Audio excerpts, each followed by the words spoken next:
Hello everyone, कैसे हैं हम सभी दोस्तों। इस वीडियो में हम सीखने वाले हैं JSX। हमारा चल रहा है रिएक्ट JS का क्रैश कोर्स। इसमें बहुत ही इंपॉर्टेंट टॉपिक आता है JSX, जावास्क्रिप्ट XML। इसको क्यों यूज़ करते हैं, रिएक्ट JS के साथ इसको यूज़ करने का पर्पज़ क्या है, कैसे यूज़ करते हैं, ये सब हम इस वीडियो में कंप्लीट सीखने वाले हैं। बिल्कुल बेसिक से आपको करवाऊंगी। तो इसको सीखने के लिए हम चलते हैं पहले लैपटॉप पे, क्योंकि आपको इसकी हिस्ट्री जाननी पड़ेगी, क्यों इसको यूज़ किया जाता है। अगर इसको यूज़ नहीं करते तब क्या होगा। तो इसके लिए हम चलते हैं अपने लैपटॉप की स्क्रीन पे। हम सबसे पहले इसकी हिस्ट्री पे चलते हैं। आखिर JSX यूज़ नहीं करते थे तब हम कोड कैसे करते थे। तो यहाँ पर मैं आपको एक HTML फाइल पे लेके चलती हूँ।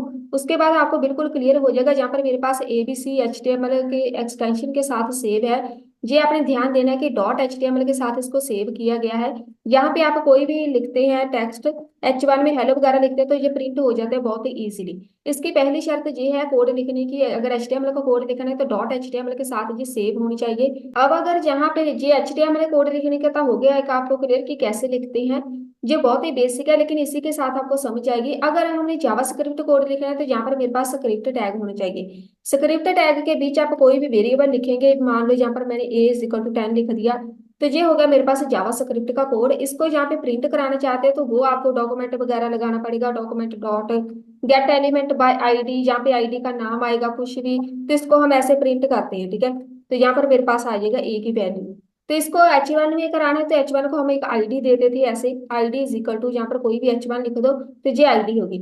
ये होता है प्रोसेस HTML एंड जावास्क्रिप्ट को यूज करने का। इसमें इशू क्या है, जैसे हमारे पास रिएक्ट पूरी की पूरी एक जावास्क्रिप्ट है, उसके अंदर HTML यूज करना हमारे पास पॉसिबल नहीं था। उसके लिए JSX आया। JS का बेसिक यूज यही है कि हम HTML के साथ जावास्क्रिप्ट यूज कर सकते हैं। कैसे, मान लो जहां पर मैं ये सब लिखे बिना ही एक ही वैल्यू जहां पर H1 में ऐसे प्रिंट कराना चाहती हूँ, मैं चाहती हूँ मैं ऐसे a लिखूं तो मेरे पास एक ही वैल्यू प्रिंट हो जाए। ये पॉसिबल यहाँ पे नहीं है HTML में, ये सिर्फ पॉसिबल है रिएक्ट JS में। अब हम रिएक्ट JS की एक एग्जांपल क्रिएट करते हैं। ये वाला हो गया आपको क्लियर कि क्यों यूज करते हैं। HTML के साथ जावास्क्रिप्ट यूज करनी है तो यहाँ पर हमें JS का यूज करेंगे, क्योंकि अगर जहाँ पर हम बात करें ना, इससे वैसे तो हम ऐसे भी कोड कर सकते हैं, लेकिन इसमें आप एक पेज में अगर .html के साथ सेव करते हैं पेज, वहां पर पूरी की पूरी जावास्क्रिप्ट आप HTML के साथ यूज नहीं कर सकते। बहुत बड़ी ये डिसएडवांटेज है, ठीक है। तो यहाँ पर हमें बहुत सारी फाइल्स HTML की अलग से क्रिएट करनी है, जावास्क्रिप्ट का कोड पूरा अलग से क्रिएट करना पड़ेगा। ऐसे हमें पूरी की पूरी एप्लीकेशन क्रिएट करनी पड़ेगी। इस प्रॉब्लम को दूर करने के लिए हमने JS का यूज किया है। JS को इसीलिए लॉन्च किया था कि आप HTML को जावास्क्रिप्ट के साथ बहुत ही इजीली यूज कर सकते हैं। कैसे, अब हम यहाँ पे इसके एक एग्जांपल क्रिएट कर देते हैं। सबसे पहले तो इसको हटा के इंपोर्ट कर देते हैं रिएक्ट को फ्रॉम रिएक्ट। एक यहाँ पे फंक्शन क्रिएट कर लो ऐप नाम का। ये इसका मेन सिंटेक्स है, इसी के साथ हम इसको यूज करते हैं। इधर आप रिटर्न लगा दो और लास्ट में जाके इसको कर दो एक्सपोर्ट डिफॉल्ट ऐप। अब जहाँ पे मैं चाहती हूँ ये वाला जो फंक्शन है इसी के अंदर मैंने HTML भी यूज करना है, मैंने जावास्क्रिप्ट की यूज करनी है। दोनों को हमें ऐसे एक ही पेज में कैसे यूज करते हैं। अब जहाँ पे आपने मेन बात ध्यान देनी है, इस पेज को सेव किया गया है .js के साथ, मतलब जावास्क्रिप्ट के साथ। अब ये HTML का पेज नहीं है, ये है हमारे जावास्क्रिप्ट का पेज। तो अब जहाँ पर हम HTML का कोड यूज कर रहे हैं जावास्क्रिप्ट के साथ, तो वहां पर पहले जो जैसे हम काम करते थे वहां पर ये सब पॉसिबल नहीं था। मैं यहाँ पे सिर्फ लिखूंगी ये वाला जो फंक्शन है ना, ये जावास्क्रिप्ट का है। इसके बीच आपने एक कॉन्स्ट बना लेना है, नाम इसको हम दे देते हैं ए बी लिख देते हैं। जहाँ पे आपने कोई वैल्यू लिखनी है या फिर आप नेम लिख लो कोई भी। यहाँ पे मैंने ये चीज लिख दी। अब ये जावास्क्रिप्ट का कोड है। अब आपने रिटर्न के बीच आ जाना है। रिटर्न के बीच आपने लिखना क्या है, H1। अब यहाँ पे हमने सिर्फ और सिर्फ लिखना है यहाँ पर AB। इसको मैं कर देती हूँ सेव करके। एक हो गया, यहाँ पे मुझे लगानी पड़ेगी या तो डिव लगाना पड़ेगा जहाँ हमें फ्रेगमेंटेशन। इसको हम फ्रेगमेंटेशन ऐड कर देते हैं। ये सब बाद में बताऊंगी क्या है फ्रेगमेंट। और जे वाली जो ब्रैकेट है इसको जाके हम लास्ट में बंद कर देते हैं यहाँ पे। अब मेरे पास आउटपुट आ जानी चाहिए जो मैंने AB वेरिएबल में वैल्यू लिखी है। अब यहाँ एक जो नेम लिखा था वो मुझे प्रिंट हो गया। अब हमने क्या किया है, जावास्क्रिप्ट को यूज किया है HTML के साथ। वो सारे का सारा कोड हमें लगाने की जरूरत नहीं है। Document dot gate element by ID class, इतना सारा कोड लिखने की जरूरत नहीं है। बस आप सीधा यहाँ पर एक वेरिएबल प्रिंट करो, कोई वैल्यू दो, उसको सिर्फ और सिर्फ हम कर्ली ब्रैकेट के बीच इसको प्रिंट कर सकते हैं। ये सब JSX है।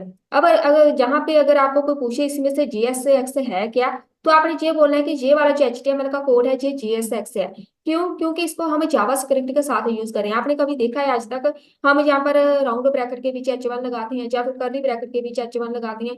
ऐसा पहले हम कभी भी नहीं करते थे। ये सिर्फ हम रिएक्ट जेएस में करते हैं कि हम यहाँ पर जावास्क्रिप्ट के साथ अपनी HTML लैंग्वेज को यूज कर सकते हैं। तो ये बेसिकली हमारी JSX है, जिसको HTML की लैंग्वेज को जिसको हम यूज कर रहे हैं जावास्क्रिप्ट के साथ। ये एक सिंपल एग्जांपल क्रिएट होगी। बेसिकली हमें पूरी को पूरी रिएक्ट के साथ सिर्फ JSX के साथ ही काम करना है। पूरी रिएक्ट जो भी आप कोड लिखेंगे पूरे का पूरा JSX ही होगा। जितनी बड़ी मर्जी एप्लीकेशन हो, जितना बड़ा मर्जी प्रोजेक्ट हो, तो उसके अंदर हम JSX ही लिखते हैं। तो जहाँ पर आपको JSX अलग से नहीं सीखनी पड़ती, ये बाय डिफॉल्ट यही है हमारी लैंग्वेज जो हम डेली के डेली कोडिंग करेंगे। अब जहाँ पर ये वाली जो चीज है बेसिक आपको पता होना चाहिए सारे का सारा JSX का। यहाँ पर मैंने फ्रेगमेंटेशन ऐड किया। फ्रेगमेंटेशन कहाँ लगानी है कहाँ पे नहीं वो आपको जरूर पता होना चाहिए। इंटरव्यू में बहुत ज्यादा पूछा जाता है ये क्वेश्चन। यहाँ पर अगर मैं लगा देती हूँ एक H1, ठीक है, मेरे पास H1 आसानी से प्रिंट हो जाएगा। अब यहाँ पे मैं पैराग्राफ लगा देती हूँ। तो जैसे ही मैं पैराग्राफ दूसरा टैग ऐड करूंगी, HTML के मल्टीपल टैग्स आपने लगाने हैं, उसके लिए हमें एक फ्रेगमेंटेशन ऐड करनी पड़ेगी। फ्रेगमेंटेशन नहीं ऐड करते तो आपको डिव लगाना पड़ेगा। अब यहाँ पे आपकी मर्जी है, मैं यहाँ पे एक डिव लगा देती हूँ। ये वाला जो डिव है इसको हमने पूरा उठाना है। पूरा जो कोड रहेगा हमारा HTML का एक डिव के अंदर होना चाहिए। अब देखो सारी एरर चली गई। अगर आप डिव नहीं लगाना चाहते, बेसिकली हम डिव को ज्यादा इग्नोर कर देते हैं, क्योंकि डिव जितने ऐड करते जाएंगे कम्प्लेक्सिटी इंक्रीज होती जाएगी, क्लासेस इंक्रीज होती जाएगी। सेम ऐसे ही अगर आपने एक और पैराग्राफ टैग लगाना है, एक और HTML टैग लगाना है, मतलब एक ही सिर्फ एक टैग लगाना है अपने HTML का, तो आपको कुछ भी लगाने की जरूरत नहीं, ना ही फ्रेगमेंटेशन ना ही डिव। अगर आपने एक से ज्यादा मल्टीपल टैग्स लगाने तो आपको जहाँ पर फ्रेगमेंटेशन या फिर डिव ऐड करना है। तो यहाँ पर अगर मैं फ्रेगमेंटेशन ऐड करती हूँ तब भी कोई एरर नहीं आएगी, अगर डिव ऐड करती हूँ तब भी कोई एरर नहीं आएगी। तो अब देखो सारी एरर चलेगी। ये होती है फ्रेगमेंटेशन, ठीक है। एंगुलर ब्रैकेट स्टार्ट करके इसको लास्ट में बंद कर देना है। इसको ब्लैंक फ्रेग ये ब्लैंक ही होता है। अगर आप डिव लगाते हैं तो आपको ऐसे लगाना पड़ेगा डिव। यहाँ पर आपने डिव को बंद कर देना, पूरा का पूरा कोड इसके अंदर आ जाएगा। अब यहाँ पर डिव को बहुत ज्यादा यूज नहीं करते, बेसिकली यही बोला जाता है कि आप डिव को इग्नोर किया करो। ज्यादा यूज करने से कम्प्लेक्सिटी इसकी ज्यादा इंक्रीज हो जाती है, ज्यादा हमें क्लासेस ऐड करनी पड़ती हैं। तो आप सिर्फ एक फ्रेगमेंटेशन ऐड करो तो आपका सारा काम हो जाएगा। तो हमें यहाँ पर ऐसे फ्रेगमेंटेशन ऐड कर देते हैं तो ज्यादा हमारे लिए बेटर रहेगा। अब यहाँ पे मेन क्वेश्चन आता है, एक इंटरव्यू में पूछा जाता है क्वेश्चन कि चिल्ड्रन कंपोनेंट कोई क्या होते हैं, जैसे चिल्ड्रन हम यहाँ पर किसको बोलते हैं इस JSX में। तो जे वाले जो है ना, जे हमारे पास P हो गया, H1 हो गया, पैराग्राफ हो गया, ये सारे के सारे चिल्ड्रन एलिमेंट है हमारे पास JSX में। जितने भी आप ऐड करते जाएंगे मल्टीपल चिल्ड्रन एलिमेंट हम ऐड कर सकते हैं, जहाँ पर आप और भी H2 लगा सकते हैं। ये भी एक चिल्ड्रन एलिमेंट हो गया, ठीक है। ये सारे के सारे जितने भी H1 के साथ या पैराग्राफ के साथ HTML के टैग्स हैं या फिर IMG सोर्स वगैरह हो गए, वो सारे चिल्ड्रन एलिमेंट होंगे। अब हम चलते हैं अपने सिलेबस पे। यहाँ पे चलते हैं। ये है मैंने नोट्स बनाई है, ये है हमारा सिलेबस। JSX में आपने क्या क्या सीखना है, इंटरव्यू में क्या क्या पूछते हैं वो भी देख ले। यहाँ पर अंडरस्टैंडिंग होनी चाहिए JSX है क्या। उसके बाद इम्बेड कैसे करते हैं एक्सप्रेशंस। अब मैंने सब कुछ करवा दिया लेकिन आपको पता ही नहीं होगा कि एक्सप्रेशंस किसको बोलते हैं। जी इंटरव्यू में बहुत पूछा जाता है, जब आपको वो एक छोटा सा कोड बोल के बता देंगे कि इसमें से एक्सप्रेशन कौन सा है। मैं आपको इसमें से पूछूं अगर एक्सप्रेशन कौन सा है तो आपने क्या बोलना है, जो कर्ली ब्रैकेट के बीच है। कर्ली ब्रैकेट को हम एक्सप्रेशन बोलते हैं JSX में। जो भी हम इसमें वैल्यू लिखते हैं कि हम अगर आपको कोई पूछे इंटरव्यू में जावास्क्रिप्ट में JSX के साथ एक्सप्रेशन यूज करके कोई एग्जांपल क्रिएट करो, तो आपने कोई भी एक वेरिएबल लगाना है, उसको आपने ऐसे कर्ली ब्रैकेट के बीच प्रिंट कर देना बस। कर्ली ब्रैकेट के बीच हम जो भी लिखते हैं उसको हम एक्सप्रेशन बोलते हैं, ठीक है। उसके बाद आपने आ जाना है यहाँ पर। ये मैंने पूरे नोट्स बनाए हैं, आपको ये सारे के सारे नोट्स मिल जाएंगे। एक्सप्रेशन यूज कैसे करते हैं ये आपको पता होना चाहिए। पहले हम सिलेबस देख लेते हैं। उसके बाद एट्रीब्यूट एंड चिल्ड्रन क्या होते हैं, अब यहाँ पे चलते हैं। चिल्ड्रन क्या होते हैं वो मैंने बता दिया। एट्रीब्यूट जो होते हैं हमारे पास, मैंने इसमें कोई भी एट्रीब्यूट नहीं लगाया है। अगर आपको पूछे कि इसमें कोई एट्रीब्यूट है कि है नहीं, तो मैं यहाँ पे बोलूंगी कि नहीं है। अगर मैं यहाँ पे ये नाम ऐड कर दूँ class name is equal to H1। अब यहाँ पे इसमें एट्रीब्यूट क्या होगा, क्लास 1। ये जो क्लास नेम है इसको हम एट्रीब्यूट बोलते हैं। क्लास नेम बेसिकली हम ज्यादा यूज करते हैं, आप ID भी यूज कर सकते हैं। अब यहाँ पे एट्रीब्यूट HTML का एट्रीब्यूट और JSX का एट्रीब्यूट दोनों डिफरेंट होते हैं। सिर्फ यहाँ पर इनका डिफरेंस यही है कि इनको डिनोट हम यहाँ पर क्लास नेम के साथ करते हैं। अगर आपको HTML CSS आती है तो वहां पर अगर आप क्लास को ऐड करना चाहते थे ना, आप सिंपल ऐसे लिखते थे, क्लास ऐड किए तो यहाँ पे कोई नाम दे दिया। लेकिन यहाँ पर JSX में हम इसको क्लास नेम के साथ डिनोट करते हैं। ये होता है एट्रीब्यूट। एट्रीब्यूट आप क्लास भी ऐड कर सकते हैं, क्लास नेम या ID भी ऐड कर सकते हैं। एट्रीब्यूट जहाँ पर चिल्ड्रन जो है वो भी मैंने बता दिया, चिल्ड्रन होते हैं जहाँ पर हमारे ये वाले जो जितने भी हम मल्टीपल टैग ऐड करते जाएंगे वो सारे के सारे चिल्ड्रन में काउंट होते जाएंगे। साथ में मैंने जहाँ पर एग्जांपल भी क्रिएट कर रखी है कि आपको समझ आ जाए। इसमें जो चिल्ड्रन है वो H1 है और पैराग्राफ, ठीक है, ये दो चिल्ड्रन हमने क्रिएट कर दिए। बहुत ही ज्यादा इंपॉर्टेंट टॉपिक है। नेक्स्ट हमारा कंडीशनल रेंडरिंग। यहाँ पे चलते हैं हमारे सिलेबस पे। यहाँ पर देखो कंडीशनल रेंडरिंग कैसे यूज करते हैं। हमने पूरी जावा स्क्रिप्ट में यही काम करना है, कंडीशनल रेंडरिंग यूज करना है, स्टेटमेंट से यूज करनी है। तो ये सब आपको आना चाहिए। इसमें जो मेन है वो देख लो, तीन ऐड की हैं। इफ एल्स कैसे यूज करते हैं, टर्नरी ऑपरेटर कैसे यूज करते हैं, लॉजिकल एंड ऑपरेटर कैसे यूज करते हैं, एक एक करके हम इसको क्रिएट करना सीखेंगे अभी। इफ एल्स स्टेटमेंट के साथ इफ एल्स हम कैसे यूज करते हैं जी आपको आना चाहिए। ये सारा कोड हम हटा देते हैं, इसकी जरूरत नहीं पड़ेगी। ये वाला जो फंक्शन ऐप है इसको ऐसे ही रहने दो, बस इसको हटा दो।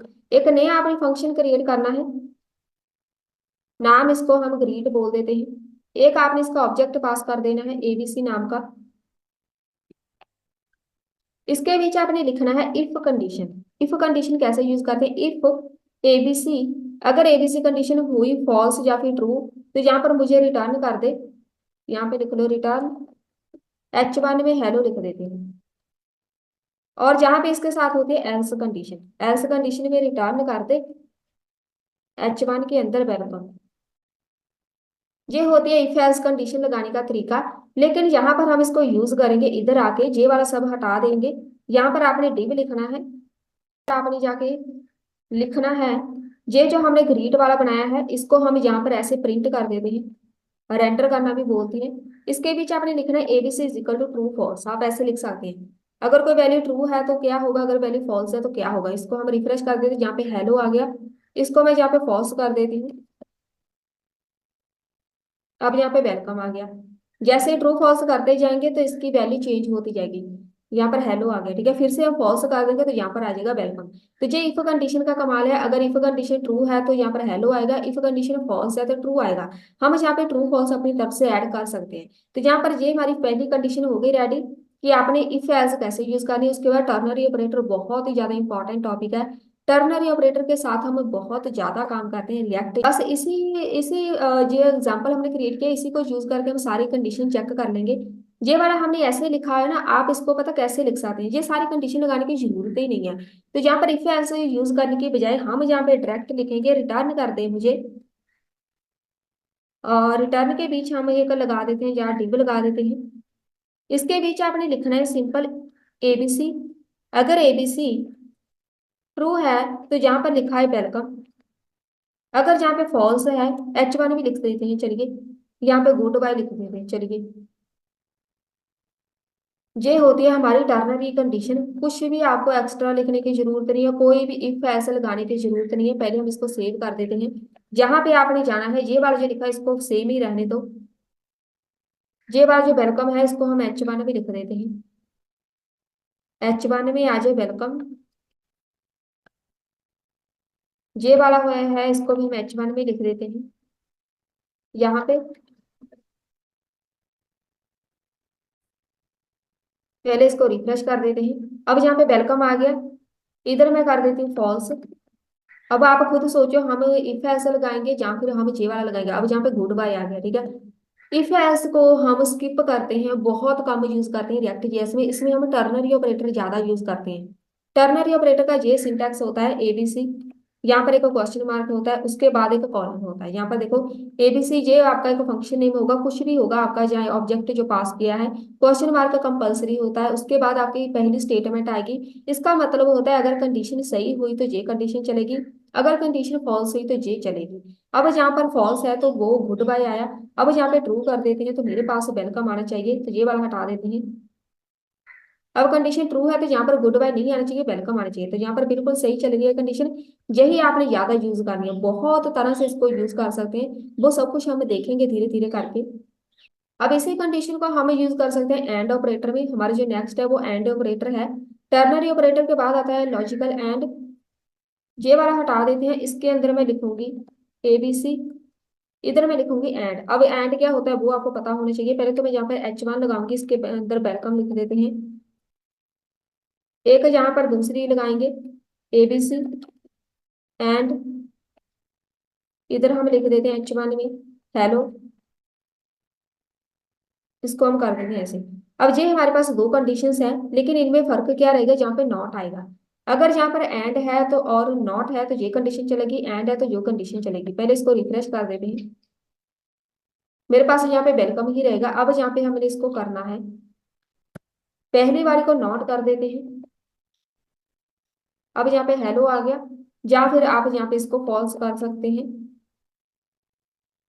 तो यहाँ पे वेलकम आ गया। ये होता है एंड ऑपरेटर यूज करने का तरीका। आप ऐसे लगाते हैं एंड ऑपरेटर। अब यहाँ पे हर एक कंडीशन का मतलब अपने सेम ही होता है, लेकिन इसको लगाने का तरीका अलग है।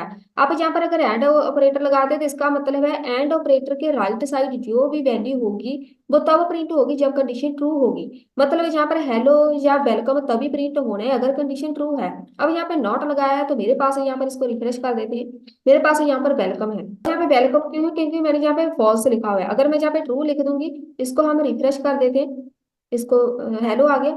अब यहाँ पे देखो, इधर मैंने नॉट लगाया है और जहां पर मैंने ट्रू लिखा है। अब ये वाला वेलकम तभी यहाँ पर आना है, तभी प्रिंट होना है जब इसकी कंडीशन ट्रू होगी।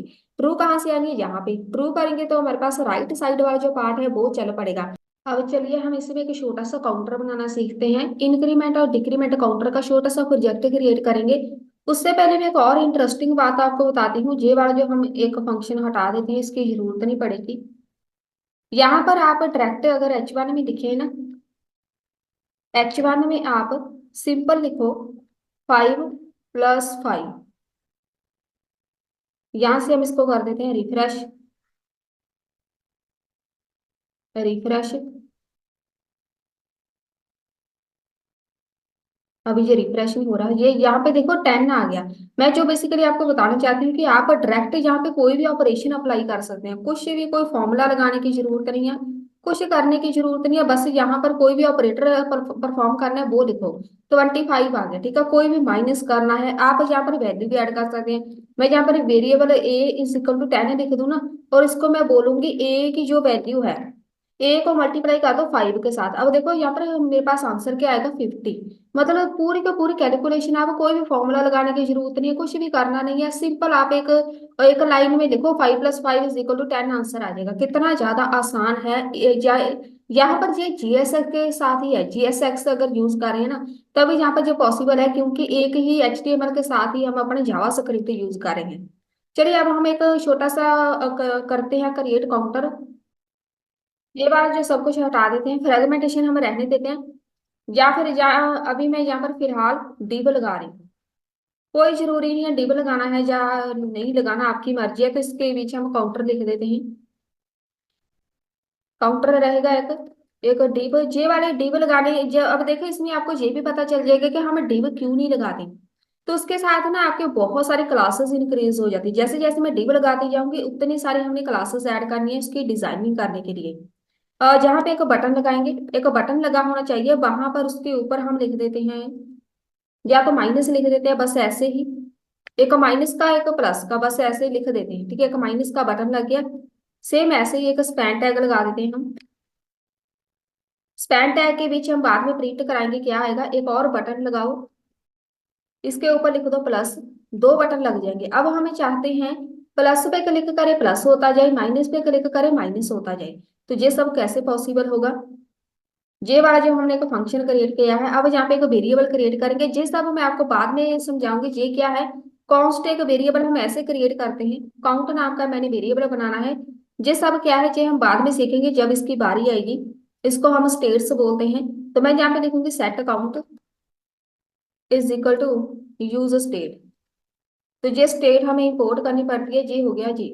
अब थोड़ा सा मैं बता देती हूँ, जैसे हमने जावा स्क्रिप्ट में वेरिएबल क्रिएट किया ना, var A = 10, same to same React में वेरिएबल्स को क्रिएट करने का, उसको इनिशियलाइज करने का तरीका ये है। बस इसको नाम दे दिया कि ये यूज स्टेट है। तो यहाँ पर ये सारा यही लाइन है। मैंने वेरिएबल A = 10 लिखा, जब मान लो काउंट लिखा है। जावा स्क्रिप्ट में हम ऐसे क्रिएट करते हैं वेरिएबल, रिएक्ट में हम ऐसे क्रिएट करते हैं। यही दोनों में डिफरेंस है, बाकी काम दोनों का सेम है। ये एक वेरिएबल है काउंट नाम का, जिसको मैंने 0 इनिशियलाइज कर दिया, जहाँ पे 10 है यहाँ पे 0 लिख दो तो ये सेम हो जाएगा, ठीक है। तो ये हो गया मेरे पास एक वेरिएबल क्रिएट, काउंट नाम का हमने क्रिएट किया है।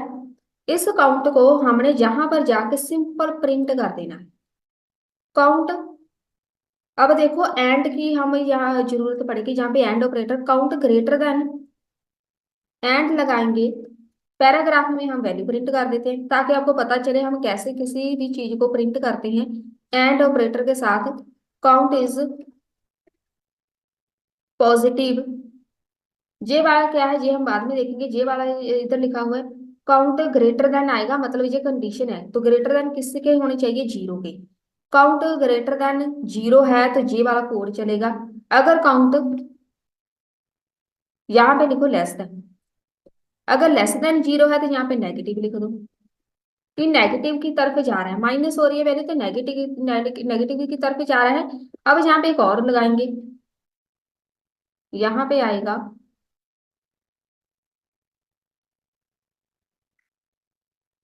काउंट, एक लेस देन होता है, एक ग्रेटर देन होता है, एक होता है triple is equal to. Triple is equal to बहुत ज्यादा पूछा जाता है क्वेश्चन इंटरव्यू में। एक होता है डबल इज इक्वल टू, एक होता है ट्रिपल इज इक्वल टू। अब देखो यहाँ पे अगर मैं डबल इज इक्वल टू लगाऊं या ट्रिपल इज इक्वल टू लगाऊं, क्या दोनों जो सेम है, बेसिकली अगर बोले सेम ही है, लेकिन दोनों में डिफरेंस क्या है, ट्रिपल इज इक्वल टू इसकी डेटा टाइप सेम कर देता है। अगर मेरे पास ए की वैल्यू 10 है, बी की वैल्यू मान लो 0.5 है, तो उनकी डेटा टाइप डिफरेंट है, लेकिन ट्रिपल इज इक्वल टू के साथ उनकी डेटा टाइप सेम हो जाएगी।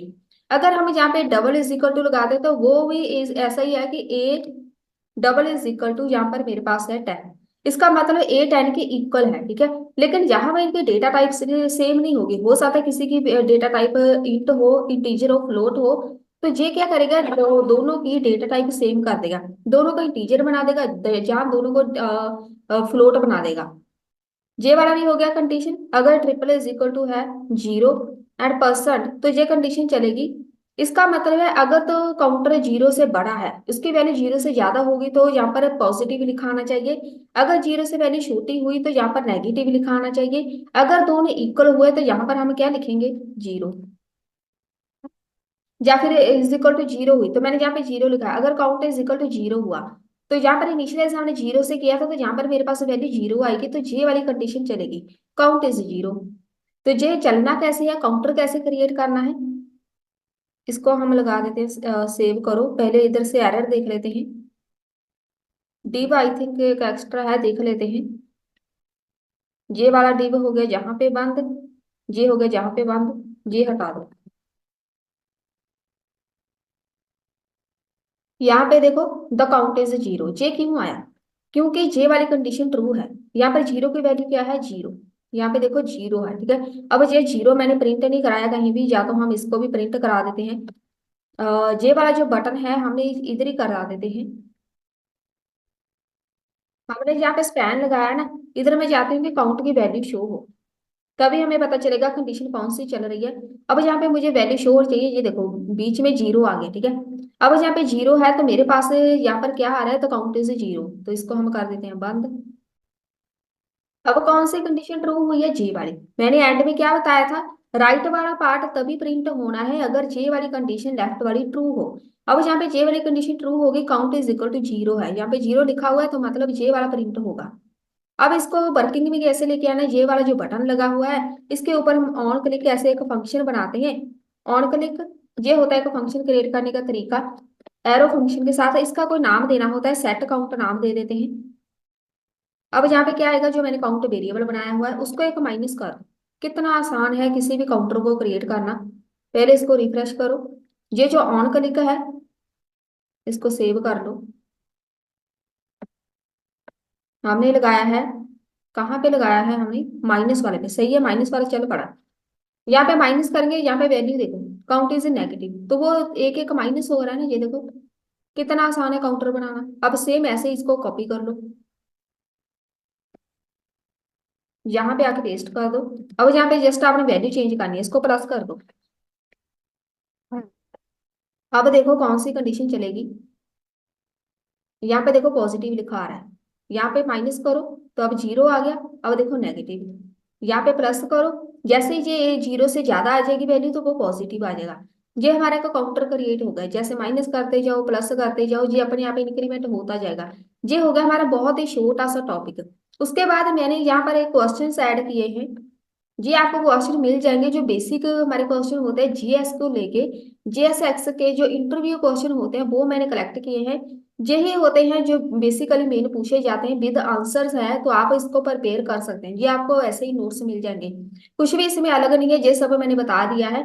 ये वाला जो हो सकता है आपने पहले ना सुना हो कि इनलाइन CSS कैसे यूज करते हैं, ये हम बहुत ही धीरे धीरे सीखेंगे। जैसे हम CSS पे जाएंगे तो वो वाला टॉपिक भी हम क्लियर कर लेंगे। तो ये हो गया हमारा आज का टॉपिक JSX कंप्लीट। ये आप डेली के डेली ऐसे सीख सकते हैं, ये पूरी की पूरी JSX है। यही है हमारी JSX। जैसे जैसे हम कोड करते जाएंगे, HTML का कोड करते जाएंगे, यही हमारा JSX है। इसी के पीछे देखो मैंने जावा स्क्रिप्ट यूज कर ली।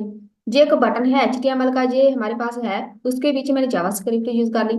ये एक डिव है, इसके पीछे मैंने ये प्रिंट कर दिया, ये जावा स्क्रिप्ट है।